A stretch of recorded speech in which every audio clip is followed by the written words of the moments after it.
ছিলাম, কিন্তু মোটরসাইকেলে তো একজনের উপরে নেওয়া যায় না। এখন আমি আছি কিন্তু আমার সাথে দুইজন নাই।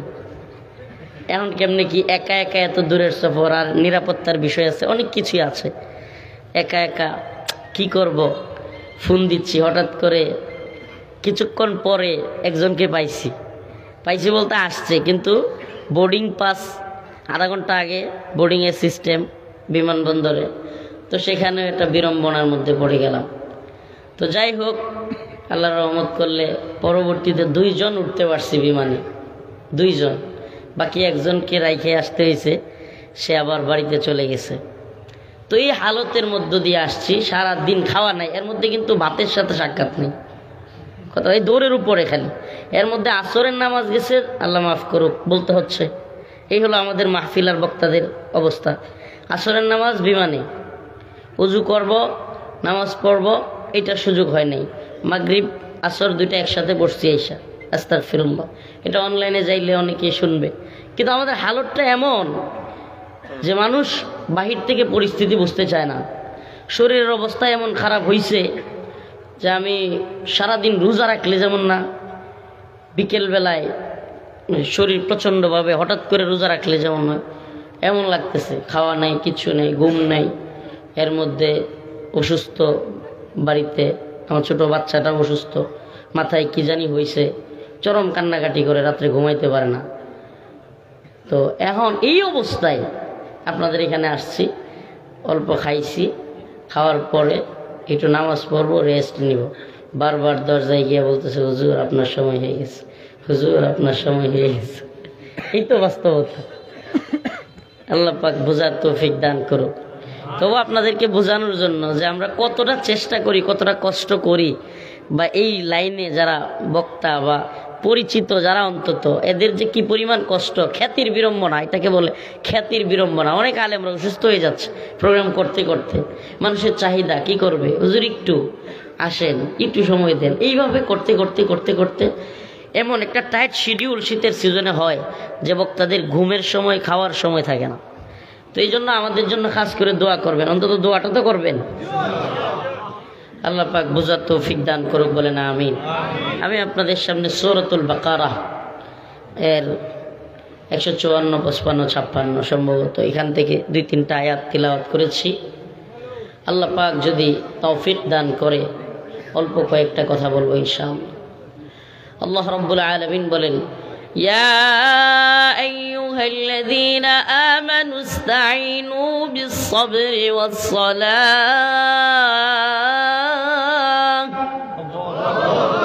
ইন্নাল্লাহা মা'আস-সাবিরিন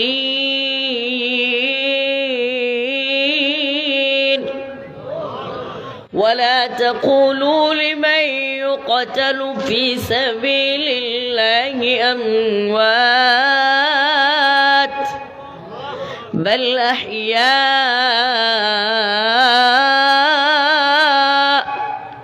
ولكن لا تشعرون الله رب العالمين বলেন, ও আমার বান্দা, ইস্তাইনু বিস-সাবরি ওয়াস-সালাহ, তোমরা একমাত্র আল্লাহর কাছে চাও। আল্লাহ রাব্বুল আলামিন তার কাছে চাওয়ার তরিকাও বলে দিলেন। আজকে আমি মোটা দাগে 2-3টা বিষয়ে কথা বলবো। নাম্বার 1 নামাজ, 2 সবর, 3 শাহাদাত, শাহাদাতের মর্যাদা, শহীদদের মর্যাদা। এই বিষয়গুলো নিয়ে কথা বলার চেষ্টা করবো ইনশাআল্লাহ। শুরুতেই আমি আপনাদেরকে একটু শহীদের মর্যাদা, যেহেতু ইন্ডিয়ান হিন্দুত্ববাদী সরকার, এরা বলতেছে সিলেট দখল করবে, চট্টগ্রাম দখল করবে, নেত্রকোনার নামও বলে, তাইলে আমাদের শাহাদাতের তামান্নাটা আগে জাগায় দিতে হবে। উম্মার যুব সমাজের মধ্যে শাহাদাতের তামান্না, এটা খুব জরুরি হয়ে পড়ছে। এমনিতেও মুসলমানদের এর চাইতে বড় সফলতা আর কি হইতে পারে, যেটা রাসূল নিজেই চাইতেন। লাওয়াদিত্তু আন আগজুয়া ফাউক্তাল সুম্মা আগজুয়া ফাউক্তাল সুম্মা আগজুয়া ফাউক্তাল। আয় আল্লাহ, আমার ইচ্ছা তো আপনার পথে বারবার যুদ্ধ করি আর বারবার শহীদ হই। এটা রসুলের চাওয়া। সুবহানাল্লাহ। কার চাওয়া? রসুলের চাওয়া। ছোট ছোট বাচ্চারা 10-12 বছর এরকম বাচ্চাদেরকে গেরুয়া সন্ত্রাসীরা, RSS, হিন্দু মহাজোট কিংবা ইসকন ছোট ছোট বাচ্চাদেরকে মুসলমানদের বিরুদ্ধে ব্যবহার করার জন্য সশস্ত্র ট্রেনিং দিচ্ছে। সশস্ত্র ট্রেনিং। এই তথ্য জানেন কিনা? ভিডিও আছে এখন অনলাইনেও পাওয়া যায়। সশস্ত্র ট্রেনিং দেওয়াচ্ছে ছোট ছোট বাচ্চাদেরকে মিডিয়ার সামনে জিজ্ঞেস করতেছে, তোমরা কেন অস্ত্র চালানো শিখতেছো, কি করবা? আমরা সন্ত্রাসী মুসলমানদেরকে হত্যা করব। মুসলিম সন্ত্রাসীদেরকে কি করবে? সিলেটে তো ইসকনের ভয়াবহ থাবা। সিলেটের বিভিন্ন অঞ্চলে ইসকনের প্রভাব অনেক বেশি ছিল। আলহামদুলিল্লাহ, যেদিন আমার ভাই সাইফুল ইসলাম আলিফ চট্টগ্রামে শহীদ হইল, সেই দিনই ফেসবুকে আমি একটা লিখা দিছিলাম, পোস্ট, যে আল্লাহ পাক এই সাইফুল ইসলাম আলিফ ভাইয়ের শাহাদাত, এই শাহাদাত বৃথা যাবে না। আল্লাহ পাক আলহামদুলিল্লাহ। আমি তো বলি যে আল্লাহ রাসূল সাল্লাল্লাহু আলাইহি ওয়াসাল্লামের ওই হাদিস, ইসাবাতান মিন উম্মতি আহরাজাহুম আল্লাহু মিনান নার, ইসাবাতুন তাগজুল হিন্দা ওয়া ইসাবাতু মা ঈসা ইবনে মারইয়াম। আমার রাসূল বলেন যে আমার উম্মতের দুইটা দলকে আল্লাহ পাক জাহান্নামের আগুন থেকে মুক্তিপ্রাপ্ত বলে ঘোষণা করেছেন। দুইটা দলকে, কয়টা? জাহান্নামের আগুন থেকে। এর একটা হলো ইসাবাতুন তাগজুল হিন্দা, যারা হিন্দুস্তানের যুদ্ধে শরীক হবে। সুবহানাল্লাহ বলেন। হিন্দুস্তানের যুদ্ধ কি? একদিন রাসূলুল্লাহ সাল্লাল্লাহু আলাইহি ওয়াসাল্লাম পূর্ব দিকে তাকিয়ে তাকিয়ে বলতেছিলেন, আমি পূর্ব দিক থেকে বিজয়ের সুঘ্রাণ পাচ্ছি। সুবহানাল্লাহ। পূর্ব দিক থেকে কি পাচ্ছি? বিজয়ের সুঘ্রাণ পাচ্ছি। সাহাবায়ে কেরাম বললেন, ইয়া রাসূলুল্লাহ, কিসের বিজয়, কিসের সুঘ্রাণ? আল্লাহ রাসূল বললেন, আমার উম্মতের একটা দল গাজওয়াতুল হিন্দে শরীক হবে। হিন্দুস্তান, আজকে বর্তমান হিন্দুস্তান, বাংলাদেশ, পাকিস্তান, ভারত, এই অঞ্চল পুরোটা মিলিয়ে একসময় নাম কি ছিল? হিন্দুস্তান। সেই হিন্দুস্তান বিজয় করবে মুসলমানরা। রাসূল সাল্লাল্লাহু আলাইহি ওয়াসাল্লাম বললেন, আমি সুঘ্রাণ পাচ্ছি। সুবহানাল্লাহ বলেন। সুঘ্রাণ পাচ্ছি আমি। হযরত আবু হুরায়রা বললেন, ইয়া রাসূলুল্লাহ, ওই যুদ্ধে আমরা যদি জীবিত থাকি আমরা কি শরীক হব না? অবশ্যই শরীক হব, আমাদের জান মাল সবকিছু দিয়ে শরীক হব। রাসূলুল্লাহ সাল্লাল্লাহু আলাইহি ওয়াসাল্লাম বললেন, ওই যুদ্ধে যারা শরীক হবে তারা 50 জনের আমল তাদের একজনের আমল নামায় দেওয়া হবে। হযরত আবু হুরায়রা জিজ্ঞেস করলেন, সাহাবায়ে কেরাম জিজ্ঞেস করলেন, ইয়া রাসূলুল্লাহ, তাদের মধ্য থেকে 50 জন? আল্লাহ রাসূল বললেন, না, বরং তোমাদের মধ্য থেকে 50 জনের মর্যাদা ওই গাজওয়াতুল হিন্দের মুজাহিদদেরকে আল্লাহ পাক দিবেন। তাদের আমল নামা এত ভারী হবে। হাদিসের মধ্যে আসছে, বাদা আল ইসলাম গরিবান ওয়া সায়াউদু কামা বাদা ফাতুবা লিল গুরাবা। ও মুসলমান ইমানদার, কি ওয়াজ, কোন নসিহাটা সবচেয়ে বেশি উপযোগী, এটা নির্ধারণে আমাদের অনেকের কষ্ট হয়। এটা বক্তাদের কথা বলতেছি না, শ্রোতাদের মধ্যেও কোন ওয়াজটা, কোন আলোচনাটা অধিক উপযোগী। প্রিয় মুসলিম উম্মাহ, প্রিয় সিলেটের মুসলমান, আমি তো বলি যে বর্তমান সময়ে সবচাইতে জরুরি হলো উম্মাহকে ইলায়ে কালিমাতুল্লাহ, বর্তমানে না, এটাই আল্লাহ পাকের পক্ষ থেকে আমাদের উপর, আল্লাহ পাকের পক্ষ থেকে বিধান এবং আদেশ। ওয়ালা তাকুলু লিমান ইউকতালু ফি সাবিলিল্লাহি আমওয়াত, যে আয়াত কারীমা তিলাওয়াত করেছি, শহীদের মর্যাদা। আল্লাহ পাক তো বলেছেন, হাত্তা লা তাকুনা ফিতনা ওয়া ইয়াকুনা আদ-দীনু কুল্লুহু লিল্লাহ ওয়া কাতিলুহুম হাত্তা লা তাকুনা ফিতনা। তোমরা ততক্ষণ পর্যন্ত কাফের মুশরিকদের বিরুদ্ধে যুদ্ধটা করে যাও যতক্ষণ না সমস্ত ফিতনা নির্মূল না হয় এবং সমস্ত দ্বীন আল্লাহর জন্য না হয়। সুবহানাল্লাহ। তার মানে এই দ্বীনের পক্ষে লড়াই সংগ্রাম ততদিন চালিয়ে যেতে হবে যতদিন না পর্যন্ত সমস্ত ফিতনা, ফিতনা মানে কি তাফসীরের মধ্যে আসছে, ফিতনা হলো কুফর এবং শিরিক। ফিতনা কি? কুফর এবং শিরক। এই কুফর এবং শিরক যতদিন নির্মূল না হবে ততদিন পর্যন্ত মুসলিম উম্মাহকে আল্লাহর পথে, দ্বীনের পথে জিহাদ, যুদ্ধ পরিচালনা করবার কথা বলা হয়েছে। প্রিয় মুসলমান, ইমানদার, প্রিয় সিলেটের মুসলমান, আল্লাহ পাক বলেছেন, হুয়াল্লাযী আরসালা রাসূলাহু বিল হুদা ওয়া দীনিল হক লিইয়ুযহিরাহু আলাদ দীনি কুল্লিহি ওয়ালাউ কারিহাল মুশরিকুন। যে আল্লাহ পাক বলতেছেন যে আল্লাহ রাসূল সাল্লাল্লাহু আলাইহি সাল্লামকে পাঠিয়েছেন বিল হুদা ওয়া দীনিল হক, সত্য দিন, হেদায়েত সহকারে। কি জন্য? লিইয়ুযহিরাহু আলাদ দীনি কুল্লিহি, সমস্ত দিনের উপর এই দিনকে বিজয়ী করবার জন্য। সুবহানাল্লাহ বলেন না? তার মানে ইসলাম এমন এক দিন যেটা পরাজিত হওয়ার জন্য আসে, লাঞ্ছিত হওয়ার জন্য আসে, বিজয়ী হওয়ার জন্য আসছে। ইসলাম বিজয়ী হতে আসছে। আমরা বিজয়ী উম্মাহ, আমরা বিজয়ী জাতি।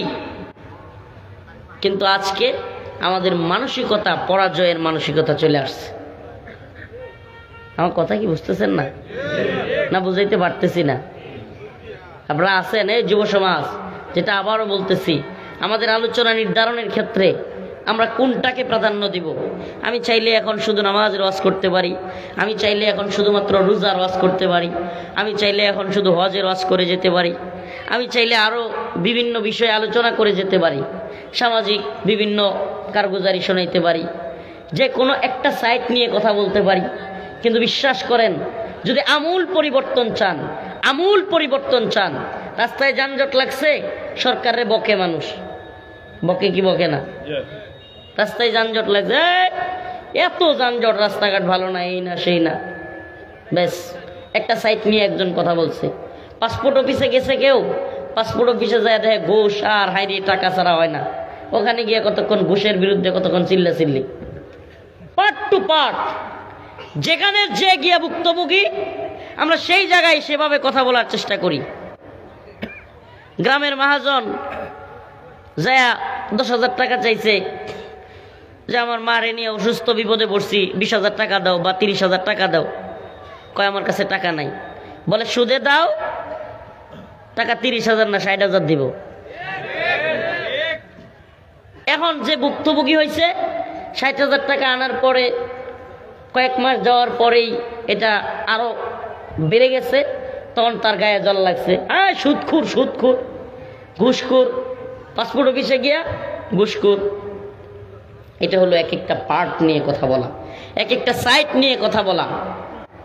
বরং আমি তো মনে করি দায়ীদের, আল্লাহ মাফ করুক, দায়ীদের এখন সবচাইতে জরুরি যেটা, উলামায়ে হাক্কানি অবশ্যই কথা বলতেছেন, কিন্তু সম্মিলিতভাবে আমাদের প্রত্যেকটা দায়ীর, প্রত্যেকটা যুবকের, দিন বুঝে এমন প্রত্যেকটা যুব সন্তানের, এমন প্রত্যেকটা আলেমের, প্রত্যেকটা দায়ীর, তরুণ প্রজন্মের, উলামায়ে কেরামের প্রত্যেকের এই কনসেপ্ট, প্রত্যেক ইমামের, প্রত্যেক খতিবের, প্রত্যেকের এই কনসেপ্ট জাতির সামনে ক্লিয়ার করে দেওয়া যে এক একটা সাইটে কথা বললে চলবে না। প্রত্যেকটা সাইট নিয়ে কথা না বলে, আলাদা আলাদা করে কথা না বলে, বরং ইলায়ে কালিমাতুল্লাহর কথা, ইসলামী শরিয়ার কথা, আল্লাহর দ্বীন প্রতিষ্ঠিত করবার কথা বলা, এবং প্রত্যেককে এটা বুঝানো যে ওই যে তুমি যানজটের শিকার হয়েছো, রাস্তাঘাট কেন খারাপ? রাস্তাঘাট এজন্য খারাপ যে চুরবাটপাররা সিমেন্ট রড এগুলো খায় ফেলছে টাকা পয়সা। এমনকি মাদ্রাসা, মসজিদ, স্কুল এগুলোর ল্যাট্রিনের, বাথরুমের, টয়লেটের যে এই পাইপ আছে, টয়লেটের যেই কি বলে, যেটাতে টয়লেট করে, ওগুলো সহ খায় ফেলছে এরা। এটা বুঝানো, এ জাতিকে বুঝানো যে এই বদমাইশ নেতারা যদি না থাকতো, রাস্তাঘাটের এই দুরবস্থা থাকতো না, এত যানজট হইতো না। এরা টাকা পয়সা খায়া রাস্তাঘাট, কোটি টাকার বাজেট 20 লাখ টাকা দিয়ে করে এই অবস্থাটা করছে। কেন এই অবস্থা? ওই বদমাইশ নেতারা কেন এমনটা করতে পারছে? ইলায়ে কালিমাতুল্লাহ নাই, ইসলামী শরিয়া নাই, কোরআন সুন্নাহ অনুযায়ী রাষ্ট্র ব্যবস্থা নাই, ব্যাস এটা ঢুকানো। সুদখোর কেন সুদ নিতে পারতেছে? আহাল্লাল্লাহুল বাই' ওয়া হাররামার রিবা, আল্লাহ পাক হারাম করেছেন সুদকে। আল্লাহ বলছেন আহাল্লাল্লাহুল বাই', আমি সুদকে, ক্রয় বিক্রয়কে হালাল করেছি, ওয়া হাররামার রিবা, আর সুদকে হারাম করেছি। এখন কি হলো? সুদ অবাধে চলছে, আপনি এক একটা সাইট নিয়ে কথা বলবেন, কেন সুদখোর মহাজনরা এখনো টিকে আছে? শরিয়া নাই। কথা কি হবে? কথা কি হবে? রাস্তায় যানজট, মানুষের মাথায় কি আসবে? শরিয়া নাই। শরিয়া থাকলে চোর বাটপাররা চুরি করতে পারতো না, রাস্তাঘাটের ইট সিমেন্ট রড এগুলো খাইতে পারতো না। তার বিচার করা হইতো। কি বিচার? এই চোর বাটপার প্রধানমন্ত্রী হইলেও তার হাত কেটে দেওয়া হইতো। এটা বিচার। তাইলে তার মানে এই দুরবস্থার, রাস্তাঘাটের দুরবস্থার, যানজটের দুরবস্থার পিছনে দায়ী ইসলামী শরিয়া নাই। এই কনসেপ্ট প্রত্যেকের মাথায় ঢুকানো, এটা আমাদের জন্য জরুরি। ওয়ালাউ আন্না আহলাল কুরা আমানু ওয়াত্তাকাউ লাফাতাহনা আলাইহিম বারাকাতিন মিনাস সামাই ওয়াল আরদ। আল্লাহ পাক বলেন, যদি আসমান এবং জমিনের বাসিন্দারা তাকওয়া অবলম্বন করত এবং এই জমিনের মধ্যে যদি কোরআনী শাসন ব্যবস্থা চালু থাকতো, আলাইহিম বারাকাতিন মিনাস সামাই ওয়াল আরদ, আল্লাহ বলেন আমি আসমান এবং জমিনের সমস্ত বারাকা একসাথে খুলে দিতাম। একসাথে খুলে দিতাম। এক ডালিম 5 জনে খাওয়া লাগতো, 5 জনে খাওয়া যেত না। সুবহানাল্লাহ, এত বারাকা আসতো। এক বড়ই খায় পেট ভরে যেত। সুবহানাল্লাহ, এত বারাকা আসতো কোরআন সুন্নাহ অনুযায়ী। বলবেন হুজুর কোন কি হুজুর, এত মজা ইসলামী শরিয়াতে? হ্যাঁ, কোরআন সুন্নাহ অনুযায়ী রাষ্ট্র ব্যবস্থা। আফগানের দিকে তাকায় দেখেন, বয়স মাত্র 3 বছর স্বাধীনতার। কয় বছর? 3 বছর। তাদের উন্নতি, হাই সুবহানাল্লাহ।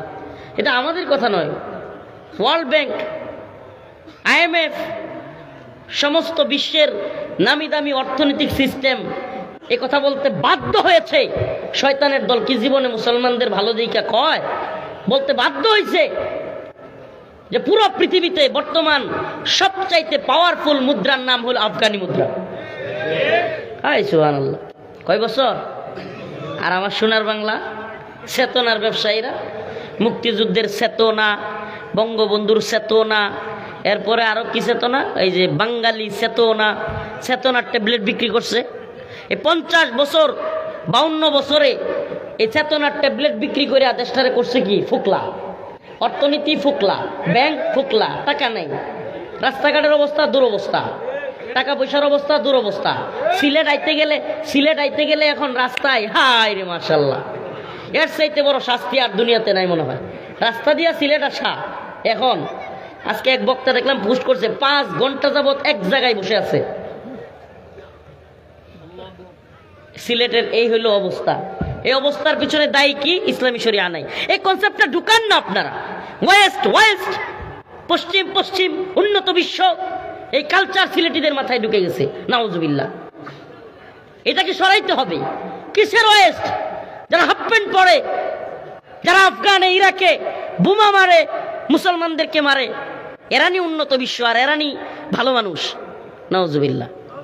এই ভূত তারা, এই মানসিক কি বলে, এটাকে বলে মেন্টালি দাসত্ব।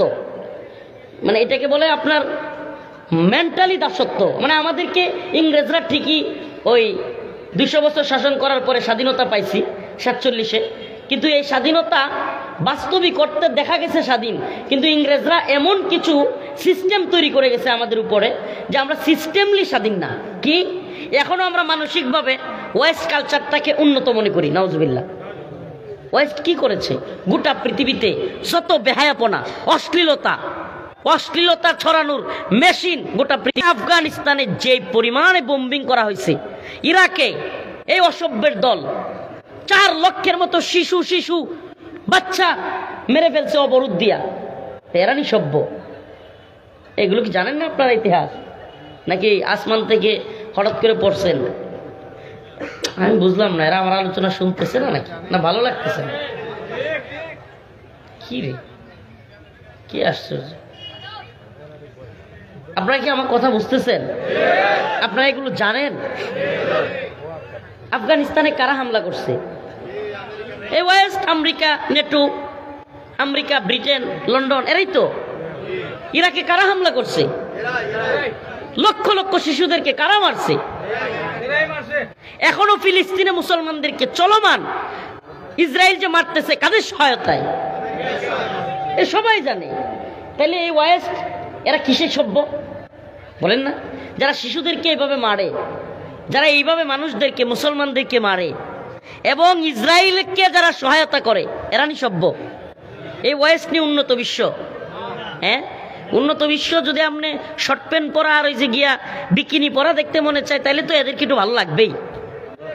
এটাতে যদি আপনাদের রুচিতে ভালো লাগে, তা আপনার রুচিতে তো এর চাইতে ওয়েস্টের চাইতে ভালো, ওয়েস্টে যাওয়ার চাইতে এই লন্ডন আমেরিকায় যাওয়ার চাইতে মজা আর কি থাকবে, কারণ আপনি চোখের জিনা করতে ভালোবাসেন।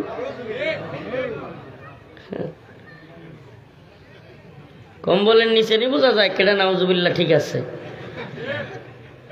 আল্লাহ আপনাদেরকে মাফ করুক, বলে না আমি। এই জন্য গুনাহ থেকে বেঁচে থাকার জন্য, গুনাহ থেকে বেঁচে থাকার জন্য, ইসলামী শরিয়ার জন্য আগে মেন্টালি আমাদেরকে শক্ত হইতে হবে। মুসলিমদের সংস্কৃতি কি, মুসলিমদের কাজ কি, এবং মুসলমানদের ইতিহাস ঐতিহ্য কি। সুবহানাল্লাহ, পুরো পৃথিবী মুসলিম উম্মাহ চেঞ্জ করে দিয়েছিল। পুরো পৃথিবীর সভ্যতা তাকিয়েছিল মুসলমানদের দিকে। হায় হায়, মুসলমানদের সভ্যতা। সুবহানাল্লাহ, একটু পড়েন ইতিহাস, উসমানীয় খেলাফতের ইতিহাস পড়েন, এর আগের কিছু খেলাফতের রাশেদার ইতিহাস পড়েন। সুবহানাল্লাহ, পুরো পৃথিবীতে মুসলিম উম্মার শাসক যারা ছিলেন, আপনি ভারতবর্ষের শাসনই পড়েন না, আপনি হাল জামানার আফগানের শাসন নিয়ে একটু চিন্তা করেন না। সুবহানাল্লাহ, আফগানের শাসনের কথা, আফগানে চুরি করবে এটা কল্পনাও করা যায় না। সুবহানাল্লাহ, চুরি করবে এটা কিনা কল্পনাও করা যায় না। মেয়েরা হাফ প্যান্ট পরে বের হবে এটা কল্পনাও করা যায় না। অশ্লীলতা দূর হয়েছে, সুদ ঘুষ দূর হয়েছে, জিনা ব্যভিচার দূর হয়েছে, মাদক দূর হয়েছে, বন্ড মাজার বিদআত বন্ধ হয়েছে, সব কিছু বন্ধ হয়েছে। কেন? এই লায়ে কালিমাতুল্লাহ এসেছে, এই জন্য শহীদ হওয়ার জন্য, দিন প্রতিষ্ঠিত করবার জন্য। অমুসলিম উম্মার যুবকেরা, তোমাদের কাছে জানতে চাই, আল্লাহ না করুক ভারত যদি যে কথাগুলো বলতেছে, যে চক্রান্তগুলো করতেছে, মুসলিমদেরকে দখল করবার ষড়যন্ত্র করতেছে, এই বাংলাদেশকে খুদ নরেন্দ্র মোদী ভারতের প্রধানমন্ত্রী সে তার অ্যাকাউন্টে আইডিতে দাবি করেছে ৭১ বাংলাদেশকে তারা বিজয় করেছে, পাকিস্তানকে তারা হারিয়েছে, বাংলাদেশের বিজয়কে তারা প্রত্যাখ্যান করেছে। এই যদি হয় অবস্থা, রাষ্ট্রের সর্বোচ্চ পর্যায় থেকে এমনকি এদের নেতারা মাঝে মাঝেই বলতেছে, এদের মিডিয়া বলতেছে, প্রায়ই বলতেছে বাংলাদেশ দখল করে নিয়ে নিবে। প্রিয় উম্মাহ, প্রিয় জাতি, তোমাদেরকে বলি, উজ্জীবিত হও ঈমানের জজবায়, আল্লাহ এবং তার রাসূলের জন্য, দ্বীনের জন্য, এলায়ে কালিমাতুল্লাহর জন্য, ইসলামী শরিয়ার জন্য, শাহাদাতের জন্য। প্রয়োজন হলে উম্মাহকে অবশ্যই গর্জে উঠতে হবে। হিন্দুত্ববাদী, ব্রাহ্মণ্যবাদী, তাগুতি শক্তির বিরুদ্ধে এক ভয়ঙ্কর যুদ্ধ হবে, গাজওয়াতুল হিন্দ নামে, যেটার ঘোষণা রাসূল দিয়েছেন। আর সেই যুদ্ধে মুসলমানরাই বিজয়ী হবে ইনশাআল্লাহ।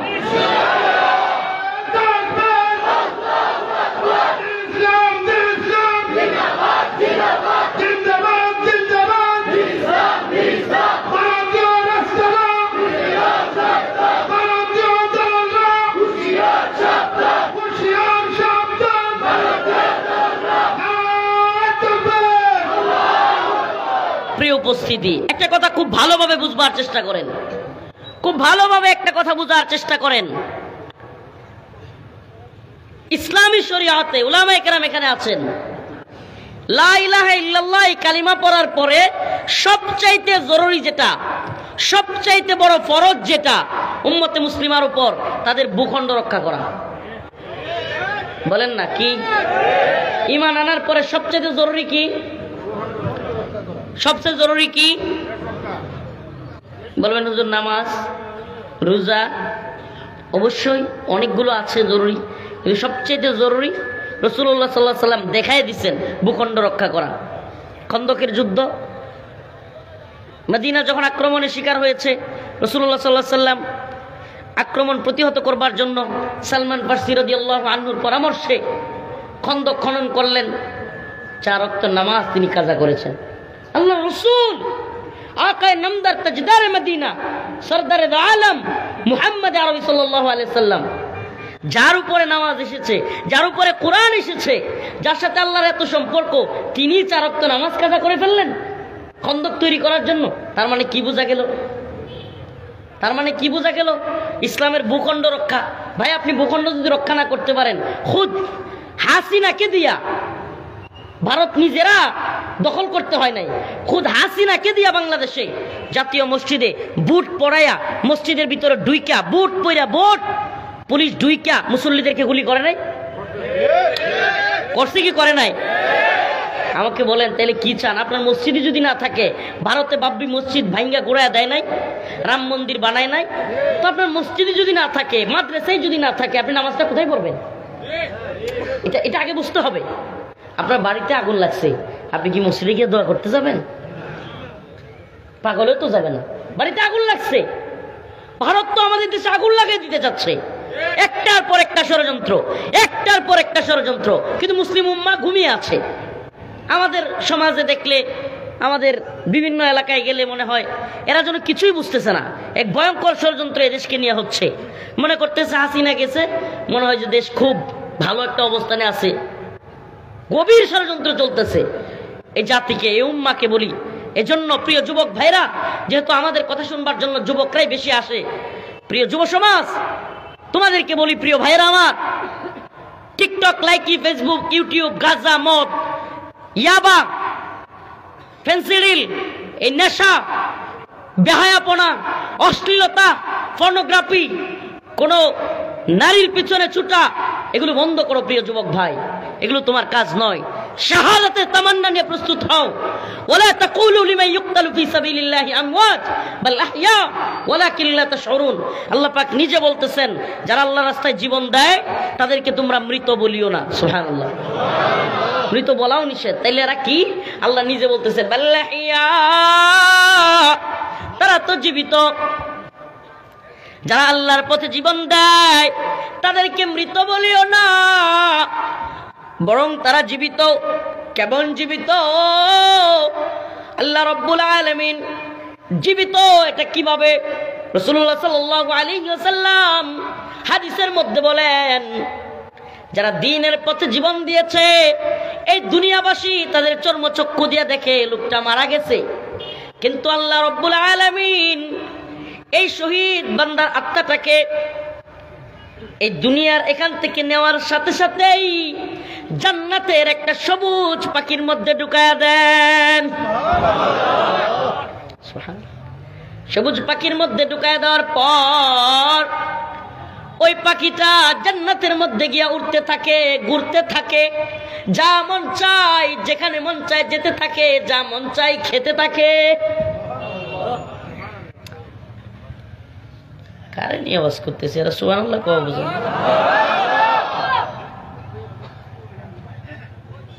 সিলেটে বাজি রে কে হইছি নি তোরা বা সেটারে বাবু তাই গেছ নি? এই যে ইয়াতে ঢাকায় মুড়ি কিছুক্ষণ রাখলে ঢাকায় কয় কোথায় গেছে, খুলে রাখলে, আর আমার নেত্রকোনায় কয় হিতলা হয়ে গেছে। তা আপনারা কি করেন?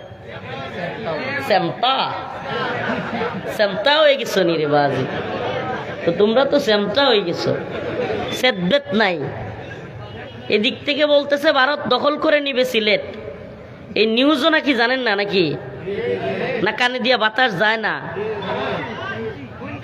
ভাই রে, আমাদের একটা সমস্যা আছে। যেই দিন যেই বিপদে পড়ে বাঙালি এর আগ পর্যন্ত চিন্তা করে না। যেই বিপদ যেদিন পড়বে, তাহলে তো আপনার আমার পরিণতি মায়ানমারের মতো হবে, নাউজুবিল্লাহ, কাশ্মীরের মতো হবে। তো আমাদের পরিণতি কি এটা হোক চান? তাইলে শাহাদাতের তামান্না নিয়া প্রয়োজনে আমরা ইনশাআল্লাহ সমস্ত কুফরি তাগুতি শক্তির বিরুদ্ধে লড়াই করার জন্য তৈরি থাকবো তো ইনশাআল্লাহ। আমরা কি হিন্দুত্ববাদী ভারতকে ভয় পাই? আমরা ভয় করি কাকে? আমরা ভারতের গোলাম নই, আমরা ইসরায়েলের গোলাম, আমরা আমেরিকার গোলাম, আমরা একমাত্র কার গোলাম? চিল্লায় বলেন কার গোলাম? আমরা একমাত্র আল্লাহর গোলাম। আমরা আল্লাহর গোলামি করি। শহীদের মর্যাদা বললাম, জান্নাতে উঠতে থাকবে, ঘুরতে থাকবে সবুজ পাখির মধ্যে। সুবহানাল্লাহ।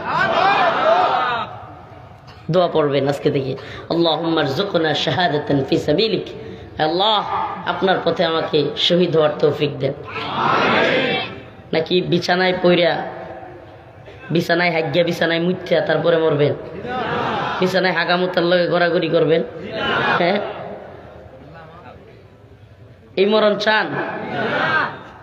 মরতেই হবে যখন শহীদি মরণ দিও আমাকে। ঠিক কি না? মরতেই যেতে হবে। কোন মরণ? শাহাদাত জানি শুধুই জীবন, শাহাদাত জানি শুধুই জীবন, সে জীবন দিও আমাকে। মরতেই হবে যখন শহীদি মরণ দিও আমাকে। রাজি আছেন তো ইনশাআল্লাহ? শাহাদাতের তামান্না, সুবহানাল্লাহ। এটা যে কি একটা জাতি শাহাদাতের তামান্না রাখে। সে ব্যক্তি যুদ্ধে গেছেই শহীদ হইতে, আরেকটা দল গেছে টাকার জন্য, সেনাবাহিনীতে চাকরি করে, টাকা পাইবো, বউয়ের নিয়ে ঘুরবো, খাইবো, ব্যাংক ব্যালেন্স করবো, এই চিন্তা কইরা। আচ্ছা কোন এই দুই দলে যুদ্ধ লাগছে। এক দল টাকার জন্য চাকরি করতে আইছে, আরেক দল শহীদ হওয়ার জন্য ময়দানে গেছে। কারা জিতবো? সুবহানাল্লাহ, দেখছেন সবাই বলে ফেলছেন।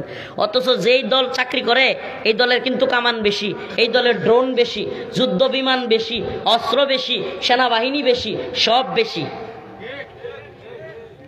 তবুও কি প্রমাণিত হয়েছে আফগানিস্তানে, সিরিয়ায় কি প্রমাণিত হয়েছে? সুবহানাল্লাহ, মুজাহিদরা বিজয়ী। মুজাহিদরা কি?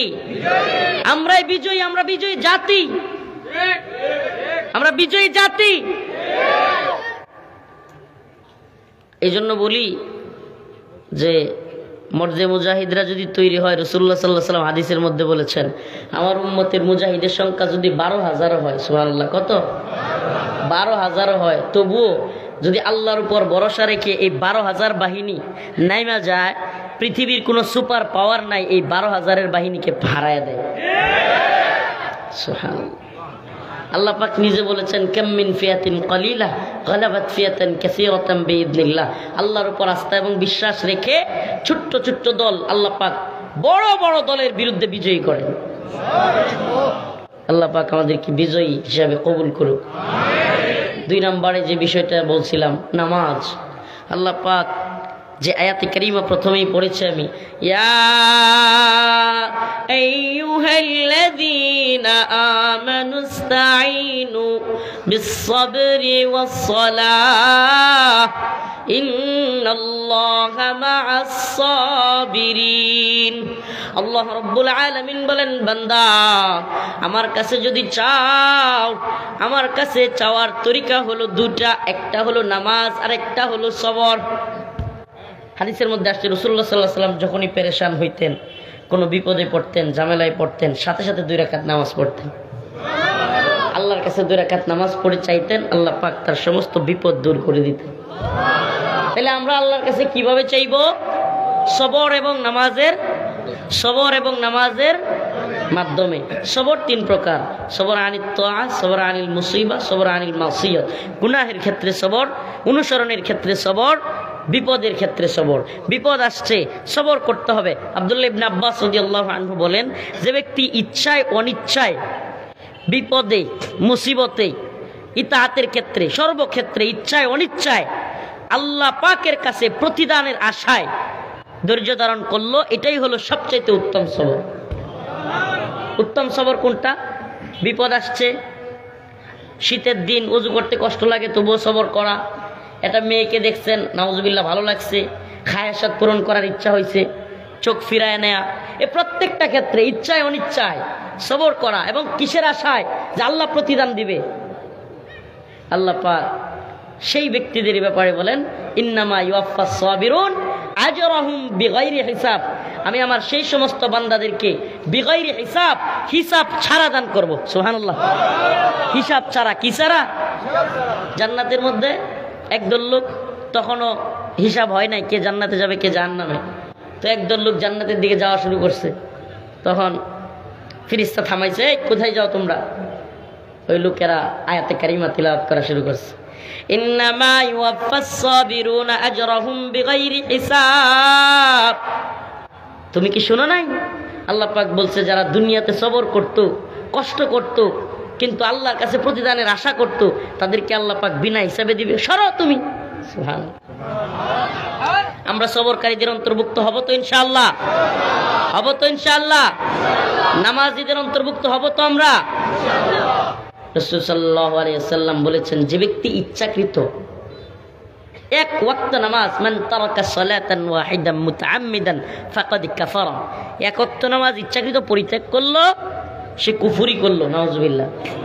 আমরা আর নামাজ ছাড়বো? নামাজ ছাড়বো? আজকে থেকে ফজরের নামাজ পড়বো তো? ঈশা ঈশা ঈশার নামাজ, সালাতুল ঈশা পড়ছেন? হাত তুলেন না সবাই। আহা, এই হাত তুলেন না, হাত তুলেন না, পরে যারা তুলবে না এদের অবস্থা কি হবে? হাত তোলার দরকার নেই। এটা কেন? এটা কেন? কারণ আপনার ওই বক্তা যে ভাইরাল, তারে দেখাটা নামাজের চাইতে বেশি গুরুত্বপূর্ণ মনে হয়েছে। নাউজুবিল্লাহ। এই বক্তার 14 গোষ্ঠী মিলেও আপনার জাহান্নাম থেকে বাঁচাতে পারতেন। আপনি যদি নামাজ না পড়েন, এই শুনেন, সারা বাংলাদেশে 68,000 বা 64,000 গ্রাম বাংলা, কত? প্রতি এলাকায় 2টা করেও যদি মাহফিল হয় লাখের উপরে, 1,28,000, 2টা করেও, কোনো গ্রামে 4টা-5টা হয়। আচ্ছা, মনে করেন 1 লাখ মাহফিল হয়, পুরা 1 লাখ মাহফিল আর বাংলাদেশের সব বক্তাদের ওয়াজ এক পাল্লায়, আর ফরজ নামাজের একটা সিজদা এক পাল্লায়, কোনটার ওজন ভারী হবে? সুবহানাল্লাহ। সুবহানাল্লাহ কন্যা। আল্লাহ পাক আমাদেরকে নামাজি বানাক। আল্লাহ পাক আমাদেরকে সবরকারীদের অন্তর্ভুক্ত করুক। আল্লাহ পাক আমাদেরকে শহীদদের অন্তর্ভুক্ত করুক। আর জোরে চিল্লায় বলেন আমিন। আমার জন্য খাস করে দোয়া করবেন। আমি যে আজকে কথা বলতে পারবো, বিশ্বাস করেন, আমি বুঝতে পারি না, আমার মাথা ঘুরে পড়ে যাচ্ছিলাম, তবুও কিছু কথা বললাম। মনে হয় এটাতে আগেও আসছিলাম এই প্রোগ্রামে। আমাদের জন্য আপনাদের দোয়া, কারাগারে ছিলাম সময় অনেক করছেন, এটা আমি জানি। সিলেটের মানুষ অনেক দোয়া করেছেন, সব জায়গার মানুষই আলহামদুলিল্লাহ দোয়া করেছেন। এই দোয়াটা বন্ধ করে দিয়েন না। উম্মতে মুসলিমার বর্তমান আলেম সমাজ, এখন যদি আপনি মনে করেন হযরতে আবু বকর খুঁজবেন, হযরতে উমরের মতো লোক খুঁজবেন, পাবেন না।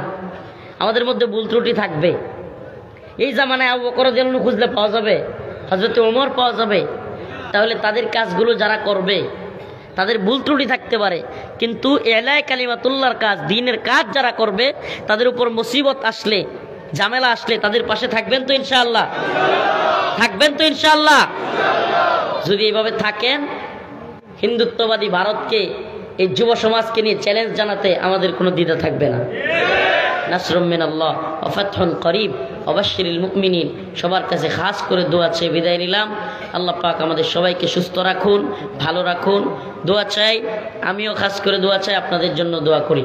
আসসালামু আলাইকুম ওয়া রাহমাতুল্লাহি ওয়া বারাকাতুহু। আলহামদুলিল্লাহি রাব্বিল আলামিন আর রহমানির রহিম مالك يوم الدين إياك نعبد وإياك نستعين اللهم ارزقنا شهادة في سبيلك اللهم ارزقنا شهادة